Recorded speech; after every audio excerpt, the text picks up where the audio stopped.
এই বিল্ডিংটা যে দেখতেছেন, এর শাটারিং করতেছে, কিভাবে করতেছে, কেমন করে করতেছে, আর কি প্রসেশনত করতেছে, কেমন করে করলে কামটা আগ বাড়বো। তা এটা আমি আপনাদের কাছে ডিটেলস দেখাবো ভিডিওর মাধ্যমে। আপনারা ভালো করে লক্ষ্য করে দেখবেন। হয়তোবা অল্প স্বল্প আওয়াজও আসতেছে যে কাটিং করতেছে। তা আমি এটা কি সিস্টেমের কামটা করতেছে আমি আপনাদেরকে ভিডিওর মাধ্যমে দেখাইতেছি। হ্যালো ভিউয়ার্স, মই আজিও এটা নতুন ভিডিও লৈ আহিলো, যেটো শাটারিংৰ কাম চলি আছে।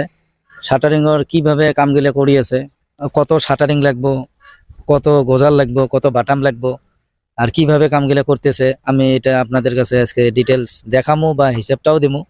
তার কারণ বহুত আমার ভিউয়ার্সদের কমেন্ট করে এটা কত গেল, এটা কত গেল, এটা কত লাগে। তা আমি তার আগে সব ডিটেলস বইলা দিমু। তা আপনারা যদি ভিডিওটা ভালো লাগে লাইক করবা, শেয়ার করবা বেশি বেশি, যাতে অন্যরাও দেখতে পারে। আর কেউ যদি নতুন চ্যানেলে আইসা থাকেন চ্যানেলটা সাবস্ক্রাইব করে নিবা, কারণ আমি রোজ একটা করে ভিডিও দিয়ে থাকি। এই ধরনের আপনারা যদি কিবা আমার কি ধরনের ভিডিও লাগে আপনারা কমেন্টের মাধ্যমে বইলা দিবা, আমি ওই ধরনের ভিডিও বানিয়ে দিয়ে দেবো। তো যাই হোক, বেশি কথা বলবো না, ভিডিওটা আরম্ভ করে দেয়। ইজি করে বানাইতেছে, এটা আমি আপনাদের কাছে দেখাইতেছি। খুব ভালো করে দেখবা, কম মানুষ দিয়েও কামগুলো কিন্তু খুব ভালো করে করা যায়। যদি আপনি অল্প মানে ছোট মোটো টেকনিকটা লাগান, খুব সহজে কামটা হয়। তো কিছুমান জায়গায় দেখি বহুত মানুষ কাজ করে কিন্তু কাজটা তথাপি পারফেক্ট হয় না। এমন করে যদি আপনারা সুতেটা টাইনা নেন, যেমন করে সুতেটা টাইনা দিছে একদম এমন করে পারফেক্ট দেখা যায়। হয়তোবা আপনারা সুতেটা দেখা পাচ্ছেন কি না, দেখা যাচ্ছে কিভাবে সিধে হয়েছে। তো এই ধরনের কাজগুলো যখন করবা আপনারা একদম পারফেক্ট হবো। তা এই যেটা তলি, এই জিনিসটা কিন্তু স্টেট লাগে। স্টেট হলে সে মানে বিল্ডিং এর যখন শাটারিংটা খুইলা দিবা তখন কিন্তু তলিটা একদম পারফেক্ট হবো। তো এই জন্য এই কাজগুলো কিভাবে আমি করি বা কেমন করে করতেছে এটা আমি দেখাইতেছি। যদি ভিডিওটা ভালো লাগে লাইক করবা, শেয়ার করবা বেশি বেশি, যাতে অন্যরাও দেখতে পারে। কেউ যদি নতুন চ্যানেলে এসে থাকেন চ্যানেলটা সাবস্ক্রাইব করে নেবা, আমি রোজ একটা করে ভিডিও দিয়ে থাকি। কারণ এই শাটারিং করার জন্য এদিকে তক্তা টক্তা আনি ফেলে রেডি করে রাখা হয়েছে, আর এদিকে বাটাম টাটাম রাখা হয়েছে। যেহেতু আমার বিল্ডিংটা এটা, তা এইরকম বগলতে আমি সব কামের বস্তু রেডি করে রাখছি। তো এখন ইয়ের উপরে কতগুলো তলি বানা হয়েছে আমি ওটাও দেখাইতেছি, আর কিভাবে তলিগুলো রাখছে, শাটারিং এর কামের প্রসেস গুলো কিভাবে করতে হয় আমি ওটাও আপনাদের কাছে ভিডিওর মাধ্যমে দেখ।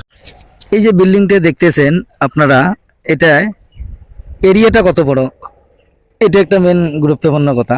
যেমন নাকি এক লাইন, দুই লাইন, এইদিকে দেখেন এইদিকে এক লাইন আছে, তিন লাইন। তার মানে বিল্ডিংটা যেটা পোস্ট হচ্ছে একদম সিরিয়ালি এই সেটটা কি তিন লাইন পোস্ট হচ্ছে। তারপরেও এইদিকে যখন দেখবা, মানে পায়তলা করে যখন দেখবা, তখন কিন্তু কতগুলো লাইনের সিরিয়াল হবো না, কারণ রুমের কথা আছে। তো এখানে কিন্তু পোস্ট আছে 24টা। এই বিল্ডিংটা স্ল্যাব এরিয়া আছে 4000।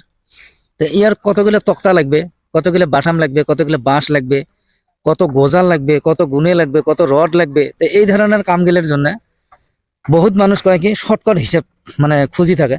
জিনিসগুলো ওই ধরনের না, জিনিসগুলো হয়েছে কেমন পার্ট বাই পার্ট হিসাবগুলো বের করে নেওয়া লাগে। তা আপনারা কি কাম করবা, কেমন করে করবা, আগে যদি সব এস্টিমেট হিসেব লাগে অমন করে কাজগুলো হয় না। কাম যদি করবার ইচ্ছে আছে, কাম আপনারা করবার মাথা মারেন, একটা আপনার থুলমুল একটা বাজেট নিতে হয়। যেমন নাকি বাজেটটা কি বাজেট, যে কত টাকার বাজেট, আর এটি কত টাকা খরচ হবো, কিভাবে কামটা হবো, কিভাবে কামগুলো করলে মানে শর্টকাট হবো, যাতে কামও মজবুত হবো। আর বেশি শর্টকাট কামটা কিন্তু ভালো হয় না, কারণ বিল্ডিং ঘরের কাম একবারে করা যায়, দ্বিতীয়বার করা যায় না। তলে যে তলিগুলো বানাইছে, যে এই তলিগুলো বানে এমন করে মানে মেজারমেন্ট নিয়ে নিয়ে তলে রেডি করে থুতেছে, যাতে বাঁশ আসার সাথে বাঁশ কাইটা ফস কইরা এগুলো উপরে উঠে দিতে পারে, অসুবিধা নাই। যখন এগুলো উপরে উঠে যাব তখন সাইড রেডি হয়ে আছে, সাইড গেলে মাইরা দেব। আরও এই সাইডে বাটামও রেডি হয়ে আছে, এই যে বাটামগুলো দেখতে পারতেছেন। তো এই ধরনের কাজগুলা মানে সম্পূর্ণ একসাথে রেডি করে নেওয়া লাগে, তাহলে হে কাজগুলো করতে একদম ফটাফট হয়, আরাম হয়। প্রথমত যদি মানুষ তোমরা বেশি করে দেন, তোমার খরচাটা বেশি হবে, ধামধুম হবে না, বস্তু রেডি করতে টাইম লাগে। দুই একটা দিন যদি মানুষ কম করে দিয়ে বস্তুগুলো রেডি করে নিয়ে নেন, তারপরে দুই তিনটে মানুষ বেশি করে দেন, একসাথে ধামধুম কাজগুলো মানে শেষ হয়ে আসে। তো এই ধরনের কামগুলো আমি দেখে থাকি। ছোট ছোট যেটা টিকগুলো আছে যে কি ধরনের কামগুলো করলে কামগুলো শর্টকাট হবো। যেমন নাকি আমি বিম ঢালছি, তখন এই সাইডগুলো বানিয়ে নিছি, এমন সিস্টেমে সাইডগুলো বানিয়ে নিছি যাতে বিম ঢালার পরে এই সাইডগুলো আমি উপরের সাইডে ব্যবহার করতে পারি। তার কারণ একটা করে তক্তা আমি খুলে রাখছি, এখন সাইডে ব্যবহার হবো। তো এই ধরনের কাজগুলো আপনারা খুব চিন্তা ভাবনা করে করতে হয়, কারণ অত টাইম লাগে না। তো আপনারা যত ভাবতেছেন অত টাইম লাগে না, তার কারণ শর্টকাট টাইমের ভিতরে হয়ে যায়। যেমন নাকি আমার এই যে সিঁড়ির কামটা, আমরা যখন সিঁড়ির কামটা করছি তখনও দেখাইছি, আজকেও একটা দেখাইলাম। এই যে সিঁড়ির উপরে যেটা পোষ, এইদিকে একটা আছে আবার এইদিকে একটা আছে, তো এই পোস্টটাও ঢাইলে দিতে হয়, না হলে কি হবো, আপনি বিমটে নিতে পারবেন না। তো এই ধরনের বস্তুগুলো সব একবারে রেডি করে নিয়ে আসে কাজটা আরম্ভ করলে আপনার ফটাফট হয়ে যায়। আপনার আরো একটা কথা, আমি যে আপনাদেরকে বলছি যে এটা শাটারিং কত লাগবো, বাঁশ কত লাগবো, গজাল কত লাগবো, তো এটাও আজকে আমি বলে দিতেছি। এখানে তক্তা আর বাটাম মিলা 650 কেবি তক্তা বাটাম লাগবো। আবার গজাল যেটা আছে 2 ইঞ্চি গজাল 50 কেজি, 2.5 ইঞ্চি 50 কেজি, গুণা 4 বান্ডিল লাগবো, অর্থাৎ 1 কুইন্টাল গুনাই লাগবো। আবার যেটা রটের হিসাব আছে, রড কতগুলো লাগবো, এই হিসেবটা আমি আপনাদেরকে ডাইরেক্ট টন হিসেবে বলে দিতে পারি বা কেজি হিসেবে বলে দিতে পারি। তার কারণ যদি আমি আপনার A to Z বলে দেই, 16 মাল কত যাব, 12 মাল কত যাব, 8 মাল কত যাব, 10 মাল কত যাব, ওইভাবে বলবার গেলে কিন্তু হিসাব করতে হবে একটা একটা করে। তো ওটা আমি কাদের কাছে বলি, যারা যারা আমার কামটা দিছে যে এটি কত কত মাল লাগবো, বা এটা আমাকে যাই ড্রয়িং দিছে ইঞ্জিনিয়ারে, আমরা ইঞ্জিনিয়ারের কাছে নিয়ে নেই, এক ভিত করি।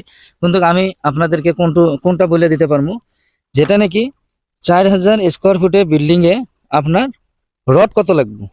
এখন টোটাল রড না স্ল্যাবের রড, যদি আপনারা কোন অনলি স্ল্যাবের রড পার স্কোয়ার ফুটে 1 কেজি ধরতে পারেন, তার মানে 4000 স্কোয়ার ফুটে 4000 কেজি রড। শর্টকাট হিসাব, যখন বিমটা এসে যাব, বিমটার হিসাবটা আলাদা আসবো। আপনারা যে বলছি অনলি স্ল্যাবের পার স্কোয়ার ফুটে 1 কেজি করে, 1 স্কোয়ার ফুটে 1 কেজি, তার মানে 4000 স্কোয়ার ফুটে 4000 কেজি, অর্থাৎ 4 টন। তো এই ধরনের কামগুলো আপনারা নিজেও শর্টকাট হিসেব রাখতে পারেন। আর যদি কোন 4000 স্কোয়ার ফুটে এই ফাউন্ডেশন থেকে তলে থেকে ছাদ ঢালাই পর্যন্ত কত রড যাব, আপনারা এটাও যদি হিসাব আমি আপনার কেজি হিসেবে বলে দিতে পারবো, আমার মানে টন হিসেবে বলে দিতে পারবো। যেটা নাকি আপনারা যদি কোন আমাক যে এটা কত গেছে 4000 স্কোয়ার ফুটে আপনার হ্যাঁ আপনার কত টন মাল গেছে, আমি ডাইরেক্ট করে দিতে পারবো, অসুবিধা নাই। এটা একটা ফর্মুলার হিসাব। তো এই ধরনের যেটা ফর্মুলা আপনাদের যদি জানা থাকে আপনাদেরও হবো, অসুবিধা হবো না। তো এই ফর্মুলা হিসাবত কামগুলো করলে অসুবিধা হয় না। যাই হোক, আজকে ভিডিওটা বহুত আমি লম্বা করছি, আর বেশি কথা বলবো না। আজকের ভিডিও আমি এতটুকু রাখলাম, নেক্সট ভিডিও আবার নতুন করে নিয়ে আসবো। Bye bye, ta-ta, see you, Ramzan Mobarak.